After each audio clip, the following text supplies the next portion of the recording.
رمضان کے بعد بھی مسجدوں کو آباد کرنے والے بن جائیں، یہ اس سے بھی بڑی بات ہوگی، یہ اس سے بھی بڑی بات ہوگی۔ صرف رمضان میں آنا، صرف رمضان میں مسجدوں کو آباد کرنا، صرف رمضان میں روزے رکھنا، صرف رمضان میں جو ہے مسجدوں کو آباد کرنا، نمازیں پڑھنا، صرف رمضان کی حد تک اگر یہ رہا تو یہ اتنا نافع نہیں ہوگا جتنا کہ سارے سال کے اندر، اور بلکہ اپنی پوری زندگی میں اگر ہم مسجدوں کو آباد کرنے والے بن جائیں۔ یہ اصل بات ہے، یہ اصل بات ہے۔ کوئی بندہ جو ہے مسلسل 5 وقت کی نماز کی پابندی کرے، کبھی کبھی اس سے جو ہے کوئی فجر کی نماز، کوئی ظہر کی نماز بالاتفاق چھوڑ جائے تو یہ اللہ تبارک و تعالیٰ کو اتنا ناپسند نہیں ہے جتنا کہ جو ہے کوئی بندہ صرف رمضان میں تراویح پڑھے، صرف رمضان میں نمازیں پڑھے، صرف رمضان میں قرآن کی تلاوت کرے اور پھر رمضان کے علاوہ خدا کو بھول جائے۔ یہ اللہ تبارک و تعالیٰ کو بہت ناراض کرنے والی بات ہے، یہ اللہ کو بڑی ناراض کرنے والی بات ہے۔ حدیث میں فرمایا گیا کہ اللہ تبارک و تعالیٰ کو جو ہے احب الاعمال الی اللہ ادومها وان قل، کہ اللہ تعالیٰ کو جو ہے وہ چھوٹا سا عمل جو بندہ پابندی سے کرے وہ بہت پسند ہے، پابندی سے کرے۔ تو کہنے کا مطلب یہ دوستو بزرگوں کہ جس طرح رمضان کے مہینے میں اللہ کی تلاوت کا، قرآن کی تلاوت کا، اللہ کی عبادت کا، نمازوں کا، تراویح کا، قرآن کو پڑھنے کا، قرآن کو سننے کا،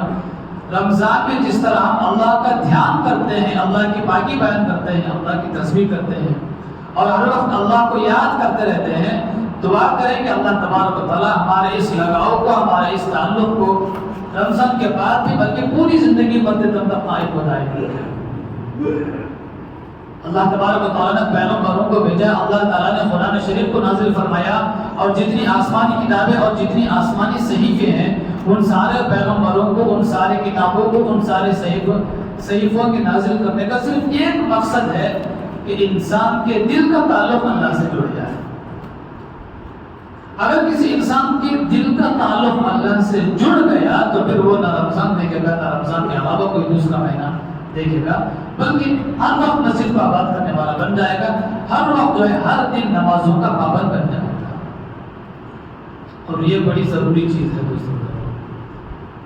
میں کہنا یہ چاہتا ہوں کہ اگر رمضان میں ہم نے اللہ کو یاد کیا، رمضان جیسے گزر گیا ہم اللہ کو بھول گئے، تو پھر یوں سمجھیے کہ رمضان کی یہ ہماری عبادت اتنی نفع بخش نہیں ہوگی۔ کیونکہ میں نے جمعہ کی دن کہا تھا، میں نے کہ یا ایھا الذین آمنوا کتب علیکم الصیام کما کتب علی الذین من قبلکم لعلکم تتقون، کہ روزے کا ایک مقصد ہے۔ اللہ تعالیٰ نے فرمایا کہ اے ایمان والو تم پر روزہ فرض کیا گیا، اس لیے فرض کیا گیا تاکہ روزے کے ذریعے سے تمہارے دل میں تقویٰ پیدا ہو، میرا تقرب حاصل ہو جائے۔ اگر روزوں کے ذریعے سے اگر ہمارے دل میں اللہ کی محبت، اللہ کا تعلق اور اللہ کا قرب حاصل نہیں ہو رہا ہے تو پھر یوں سمجھیے کہ ہمارے روزوں میں کہیں نہ کہیں کمی اور کھوٹا بن ہے۔ اگر ہمارے روزوں سے ہمارے دل میں تقویٰ پیدا نہ ہو، خدا کا خوف اور خدا کا دھیان پیدا نہ ہو، خدا کی توجہ حاصل نہ ہو، تو پھر ہمارے روزوں کا یوں سمجھیے کہ اتنا فائدہ نہیں ہوگا۔ تو دوستو بزرگو، جس طرح ہم رمضان میں اللہ کا دھیان کرتے ہیں، روزوں کا خیال کرتے ہیں، قرآن کی تلاوت کا، تراویح کا، اور بہت سے لوگ تو ماشاءاللہ رمضان میں خیرات بھی کرتے ہیں، یہ بھی بڑی اچھی بات ہے۔ تو کل ملا کر یہ کہ رمضان میں جس طرح ہمیں اللہ تبارک و تعالیٰ کا دھیان پیدا ہوتا ہے، تقرب پیدا ہوتا ہے، رمضان کے بعد بھی ہمیں اسی طرح خیال کرنا ہوگا۔ حالانکہ آج 27ویں کے تاخیرات ہے، مجھے 27ویں کے تاخیرات کے بارے میں بات کرنا تھا، لیکن میں نے سوچا کہ شب قدر کی چاہے جتنی فضیلت بیان کروں وہ فضیلت جو ہے صرف 12 بجے تک ہوگی، 12:15 تک ہوگی، 12:30 تک ہوگی، لیکن اس کے بعد میں جو مجموعہ گیا تو پھر پتہ نہیں عید کو آئیں گے یا عید کے بعد آئیں گے۔ اسی لیے میں نے سمجھا کہ میں اس عنوان پر بات کروں کہ جس طرح ہم اللہ کا خیال اور اللہ کی عبادت کا خیال، نماز روزے کا خیال رمضان کے مہینے میں کر رہے ہیں، رمضان کے بعد بھی ہمیں اسی طرح خیال کرنا چاہیے۔ اس عنوان پر اگر بات ہو جائے اور اس تعلق سے اگر کسی ایک دو انسان کے اندر بھی آج کے بیان سے بھی یہ بات پیدا ہو جائے تو پھر یہ بڑی بات ہوگی۔ اتفاق دیکھیے کہ آج تراویح میں جو آیتیں، جو سورہ پڑھی گئے، اس میں جو آخری سورہ پڑھا گیا سورہ مدثر، اس کی جو آخر آیتیں ہیں وہ پڑھتے ہوئے مجھے خیال ہوا کہ ان آیتوں کے بارے میں آج اس مجلس میں کچھ کہنا چاہیے۔ جب اللہ تبارک و تعالیٰ جنت اور جہنم میں لوگوں کا فیصلہ کر چکے ہوں گے، جنت والے جنت میں اور جہنم والے جہنم میں جا چکے ہوں گے، تو پھر وہاں پر جو لوگ جہنم میں جا چکے ہوں گے ان سے سوال کیا جائے گا، چاہے وہ سوال کرنے والے جنت میں جانے والے نیک بندے ہوں یا پھر وہ فرشتے ہوں، وہ لوگوں سے پوچھیں گے قالوا ما سلککم فی سقر، کہ اے جہنم میں جانے والوں، اے بدبختو، کس چیز نے تمہیں جہنم میں ڈال دیا، کس چیز نے تمہیں جہنم میں ڈالا؟ تو وہ جواب میں کہیں گے کہ قالوا لم نک من المصلین، وہ جو جہنمی ہوں گے، وہ جو اپنے اس حالت پر تڑپ رہے ہوں گے اور غور کرتے رہے ہوں گے، وہ کہیں گے کہ قالوا لم نک من المصلین، ان جہنمیوں کا سب سے پہلا جواب یہ ہوگا کہ لم نک من المصلین، کہ ہم دنیا میں نماز نہیں پڑھا کرتے تھے، ہم دنیا میں نماز نہیں پڑھا کرتے تھے، وَلَمْ نَكُ نُطْعِمُ الْمِسْكِينَ، اور ہم مسکینوں کو کھانا نہیں کھلایا کرتے تھے، یعنی جو صاحب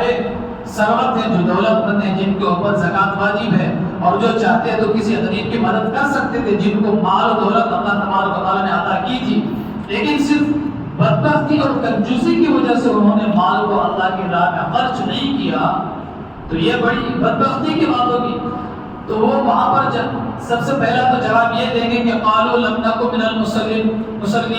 کہ ہم نماز نہیں پڑھا کرتے تھے، اور دوسرا جواب یہ ہوگا کہ ہم اللہ کی راہ میں خرچ نہیں کرتے تھے، اور ہم مسکینوں کو، غریبوں کو، ضرورت مندوں کو کھانا نہیں کھلایا کرتے تھے، حالانکہ اللہ تبارک و تعالیٰ نے ہمیں اپنے راہ میں خرچ کرنے کی طاقت دے رکھی تھی، مال و دولت بھی دے رکھی تھی اللہ نے، لیکن پھر بھی ہم نے خرچ نہیں کیا۔ وَكُنَّا نَخُوضُ مَعَ الْخَائِضِينَ، اور ہم گھمنڈیوں کے ساتھ گھمنڈ کیا کرتے تھے۔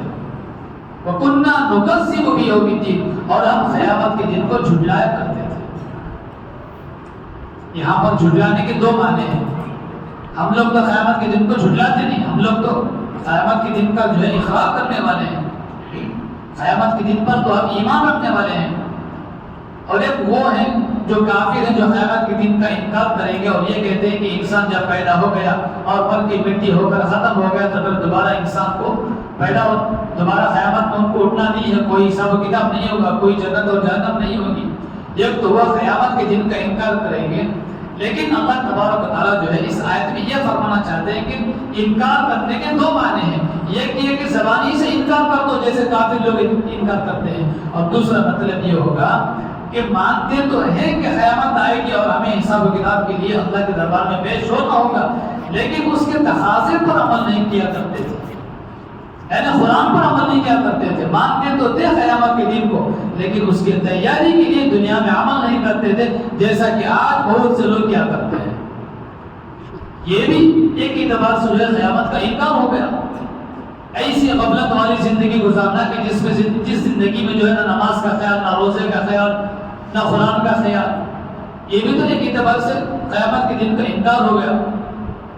ایسی زندگی گزارنا جیسے قیامت کا انکار ہی کر رہے ہیں، گویا مرنا ہی نہیں ہے، گویا اللہ کے سامنے جانا ہی نہیں ہے۔ تو دوستو بزرگو، قبل اس کے کہ وہ وقت آ جائے اللہ تبارک و تعالیٰ وہ فیصلہ کر دے، ہمیں آج کے اس ماحول میں ہمیں سوچنا ہوگا کہ اللہ تبارک و تعالیٰ نے ہمیں دنیا میں کس مقصد سے پیدا کیا۔ دیکھیں دنیا میں ہزاروں کی تعداد میں اللہ تبارک و تعالیٰ نے مخلوقات پیدا کی ہیں، ان میں سے ایک انسان بھی ایک مخلوق ہے اللہ کی، شیر بھی اللہ کی ایک مخلوق ہے، چیتا بھی اللہ کی ایک مخلوق ہے، اڑنے والے پرندے بھی اللہ کی ایک مخلوق ہیں، ایسے ہی انسان بھی ایک مخلوق ہے، لیکن انسان کی زندگی کا اور اللہ تبارک و تعالیٰ کے انسان کو پیدا کرنے کا ایک خاص مقصد ہے، اور اسی مقصد میں اللہ تبارک و تعالیٰ نے قرآن شریف میں ارشاد فرمایا، جو میں نے خطبے کے بعد آیت تلاوت کی تھی، افحسبتم انما خلقناکم عبثا، اللہ تبارک و تعالیٰ فرماتے ہیں اے انسانوں، کیا تم یہ سمجھتے ہو کہ میں نے تمہیں ایسے ہی بیکار پیدا کر دیا ہے کہ پیدا ہوئے، کھائے پیے، کمائے، گھر بنائے اور دوسرے جانوروں کی طرح مر گئے؟ تمہارے جینے کا کوئی خاص مقصد نہیں ہے۔ وَأَنَّكُمْ إِلَيْنَا لَا تُرْجَعُونَ، کیا تم یہ اس غفلت میں زندگی گزار رہے ہو گے، گویا تمہارا یہ تصور ہے کہ تم ہمارے پاس لوٹ کر نہیں آؤ گے، کیا تمہیں ہمارے پاس واپس نہیں آنا ہے؟ کس خواب غفلت میں زندگی گزار رہے ہو؟ سورہ انفطار کے اندر تو اور بڑے عجیب اور پیارے انداز میں اللہ تبارک و تعالیٰ نے فرمایا یا ایھا الانسان ما غرک بربک الکریم، اے انسان تمہیں اس کریم رب سے کس چیز نے دور کر رکھا ہے؟ ما غرک، کس چیز نے تمہیں دھوکے میں ڈال رکھا ہے؟ بربک الکریم، تمہارے رب سے جو کہ کریم ہے، الذی خلقک، جو تمہارا خالق ہے، جس نے تمہیں پیدا کیا، جس نے تمہیں مال و دولت دی، جس نے تمہیں جوانی دی، جس نے تمہیں ثروت دیا، مال و دولت دیا، تمہیں صحت دی، ایسے کریم رب سے کس چیز نے تمہیں دھوکے میں ڈال رکھا ہے؟ کیوں تم اس اللہ کے دربار کو آباد نہیں کرتے؟ کیوں تم اپنی زندگی میں ہر اس پہلو میں اللہ کا دھیان نہیں کرتے جس نے تمہیں پیدا کیا، جس نے تمہیں سب کچھ دیا؟ دوست بزرگوں، آج کی اس مجلس میں ابھی میں نے اس بیان کے بعد انشاءاللہ حضرت مولانا مفتی افسر صاحب کا بھی بیان ہوگا، مجھے بس آج کی اس مختصر سی بات میں یہ بات آپ سب حضرات کے سامنے بلکہ ہم سب کے سامنے عرض کرنی ہے کہ جس طرح ہم نے رمضان میں اللہ کا دھیان رکھا، جس طرح ہم نے روزے کی حالت میں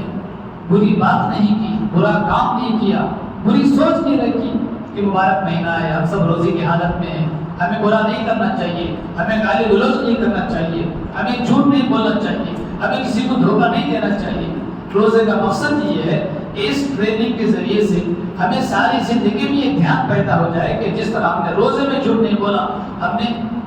روزے کی حالت میں کبھی کسی کو گالی نہیں دی، ایسے ہمیں ساری زندگی میں خیال رکھنا ہے انشاءاللہ۔ عمل کریں گے نا انشاءاللہ، اللہ تبارک و تعالی ہم سب کو کہی اور سنی کی باتوں پر عمل کی توفیق عطا فرمائے۔ آمین۔ وآخر دعوانا الحمدللہ۔